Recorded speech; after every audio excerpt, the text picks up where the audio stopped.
We all have that one brilliant idea, don't we? The one that could change everything. You can see it so clearly, you can feel it in your bones, but you haven't actually started. And you know what the most dangerous part is? You secretly feel like you're making progress just by thinking about it. But what if I told you that the one thing holding you back is the very ambition you're so proud of?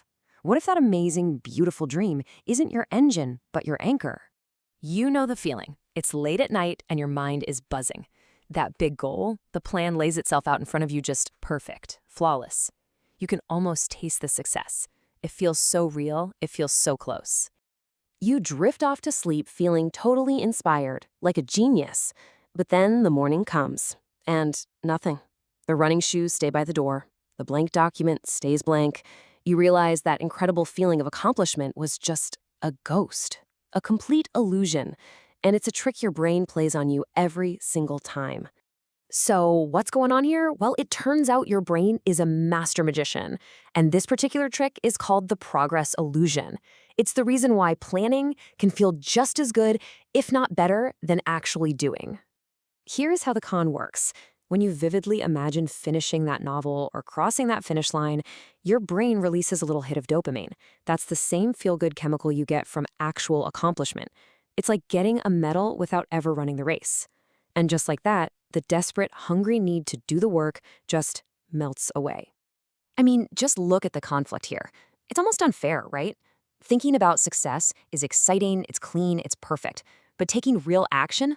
Oh, that's messy, it's slow, it's boring, and it absolutely guarantees you'll make mistakes. Your brain is wired to save energy, so it looks at these two paths, and it will always trick you into taking the easier one, the one where you just think.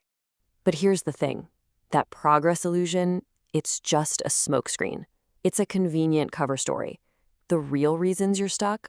Oh, they run much, much deeper. They're personal. Let's talk about the two secret agents hiding inside your head. Their only job is to keep your dream safely locked away in your mind, where it can never be tested, and more importantly, where it can never fail. First up is the big one, the fear of failure. But it's not just about failing the project. It's about the fear of what that failure says about you. See, as long as that dream stays in your head, it's perfect. And by extension, you are perfect. The second you start, you risk finding out that maybe, just maybe, you weren't enough for the dream after all. And we need to be really clear about this. This has nothing to do with being lazy or unmotivated. It's a profound act of self-preservation. Your ego would much rather live with the quiet, nagging pain of what if than ever risk the loud, public shame of I tried and I wasn't good enough. And then comes the second saboteur. This one's quieter, more subtle. It's that little voice that whispers the story you've been telling yourself for years. Think of your identity as a script your brain is trying to follow. If the script says, I'm the person who always gives up, then acting with discipline creates a huge internal conflict. It's like an actor going off script. And to fix that uncomfortable feeling, your brain will actually sabotage your actions to make the story true again. It is easier to fail and prove your story right than to succeed and prove it wrong. Now, all of this, the illusion, the fears, the stories, it all feeds into the most powerful trap of them all. And it's not a fear, it's a full-blown addiction. An addiction to the seductive idea of someday. It's the addiction to potential. You fall in love with the exciting idea of who you could become. You see yourself as that successful person, that fit athlete, that creative genius. It's the highlight reel. But the actual day-to-day process of becoming that person, that's the boring, difficult, unglamorous grind. And why wouldn't you be addicted? The feeling of possibility is incredible. It's this beautiful, perfect movie trailer of your future life. It's so much more satisfying than the boring, repetitive reality of doing the actual work. You get hooked on the feeling of potential because it feels so much better than the reality of right now. So if we're fighting all of this, how in the world do we ever start? Well, most of us tell ourselves the same lie.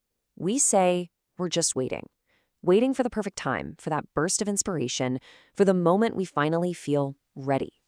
But we have it completely backward. We've been taught to wait until we feel ready to take action. But the psychological truth is the exact opposite. Action comes first. The feeling of readiness, of confidence, of momentum, that feeling is the result of taking that first step. It is not a requirement to begin. So the next time you hear yourself saying, I'll start when, just recognize that voice for what it is. It's the addiction to potential talking. It's the fear of failure talking. It is your brain's most clever excuse to keep you safe and sound in the perfect, comfortable fantasy world of someday.